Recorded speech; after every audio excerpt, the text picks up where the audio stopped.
आज हम लोग इस विषय पर चर्चा करने के लिए बैठे हैं कि जो हमारे धर्म ग्रंथों में जो बातें कही गई उसके पीछे के गूढ़ अर्थ क्या हैं, उसके सार क्या हैं, इस विषय पे बात करने बैठे हैं। जैसे कि रावण अपना मस्तक 10 बार चढ़ाता है शिव जी की भक्ति में, इसका क्या अर्थ है? गणेश जी के मस्तक पे हाथी का मस्तक और मनुष्य का धड़ है, इसका क्या अर्थ है? द्रौपदी ने 5 उनके पति होते हैं, क्या किसी स्त्री के 5 पति हो सकते हैं, इसका क्या अर्थ है? किसी राम महाभारत में क्या ऐसा लगता है कि आपको किसी का नाम धृतराष्ट्र दुशासन हो सकता है, इस तरीके की बातें हो सकती हैं, इसका क्या अर्थ है?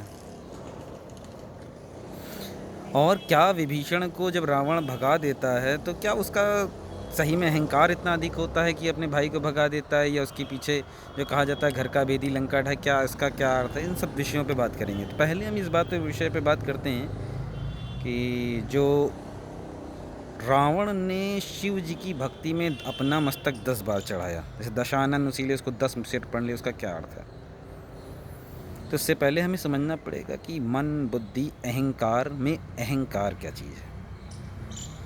अहंकार ऐसा नहीं होता कि हमें उनको दौलत का घमंड है। घमंड जिसको हम लोग जोड़ देते हैं, बहुत छोटा एक शाब्दिक करता है, घमंड नहीं। घमंड एक उतना गूढ़ और व्यापक शब्द नहीं।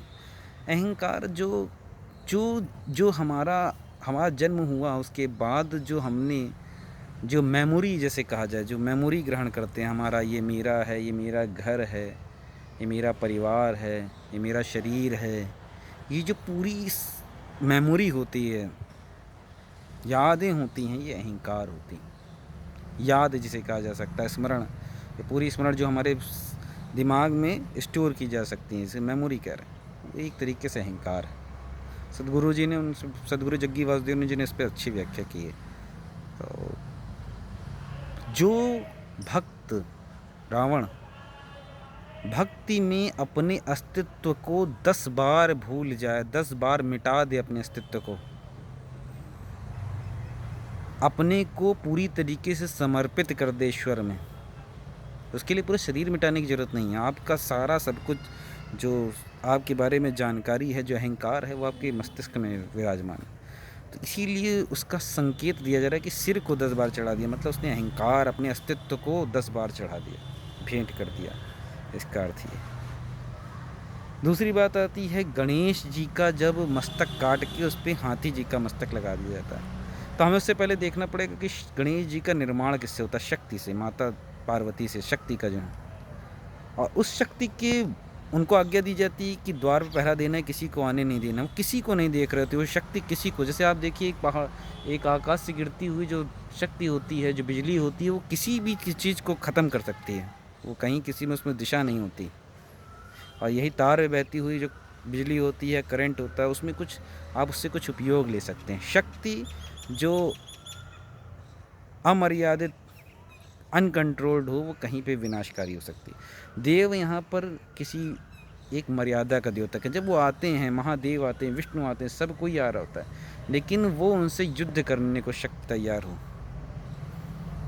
तो उस विषय का मस्तक यानी अहंकार कटना, और उस पर गणेश जी, उसमें हाथी का मतलब कि शरीर में शक्ति हो लेकिन बुद्धि जो हो वो गंभीर हो, स्थिर हो, हाथी की तरह, इसका द्योतक है। तीसरा एक हम लोग विषय देखते हैं जो अभी मैंने शुरुआत में नहीं रखा, कि जब समुद्र मंथन हो रहा होता है तो एक तरफ देवता होते हैं, एक तरफ दानव होते हैं। चलिए इसको मैं दूसरे वीडियो में चर्चा करूंगा, अभी द्रौपदी वाले विषय पर लाता हूँ। द्रौपदी जी की कहा जाता है ये 5 पति हैं। एक बार मेरे एक मुस्लिम मित्र से इस पर चर्चा हो रही थी, उसने बड़ा मजाक लहजे में लिया। हमने कहा नहीं, गूढ़ है, उसे समझना आपको मुश्किल होगा। जैसे आप किसी से कह दिया जाए कि क्या ये जैसे मैं मोबाइल पर आपने किसी वीडियो देख रहे हैं, तो क्या ये कुछ सिग्नल्स हैं जो आपके डिवाइस, आपके सिस्टम तक ट्रांसफ़र हो रहे हैं।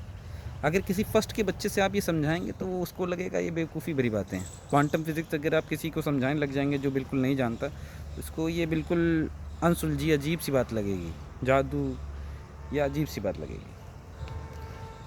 तो द्रौपदी और 5 पति, यहाँ 5 ही क्यों हैं? तो हमें देखना होता है कि हमारे शरीर में 5 इंद्रियां हैं। आँख, नाक, कान, मुंह, त्वचा, जीभ, हमारा। और तो ये जो पांडव हैं ये हमारे उसमें 5 इंद्रियों की द्योतक हैं। और जो द्रौपदी है वह उसके बीच में जीवात्मा की द्योतक है। इस शरीर को अगर हम देखें तो आँख अलग काम करें, कान अलग काम करें, हर एक चीज़ जो किसी चीज़ को वो जो जोड़ती है, बुद्धि, आत्मा या जिसको भी कहें प्राणात्मा या बुद्धि, जिससे हम वो पांचों इंद्रियों को कंट्रोल करी जाता है, वो द्रौपदी है। तो जब ध्रुव कीड़ा में दिखाया जाता है कि वो दांव पर लगा देते हैं द्रौपदी को और वहाँ उसका चीरहरण किया जाता है, भगवान बचाने आते हैं, तो इसका क्या मतलब है? इसका अर्थ ये है कि जब पांचों इंद्रियां इतनी अनियंत्रित हो जाती हैं, इतनी अनियंत्रित हो जाती हैं कि अपनी चेतना, अपनी प्राण, अपनी आत्मा को भी अपनी इंद्रियों के सुख के लिए दांव पे लगा देती हैं, उनका हरण कराने लग जाती हैं, प्राण पे भी दांव पे लगा देती हैं।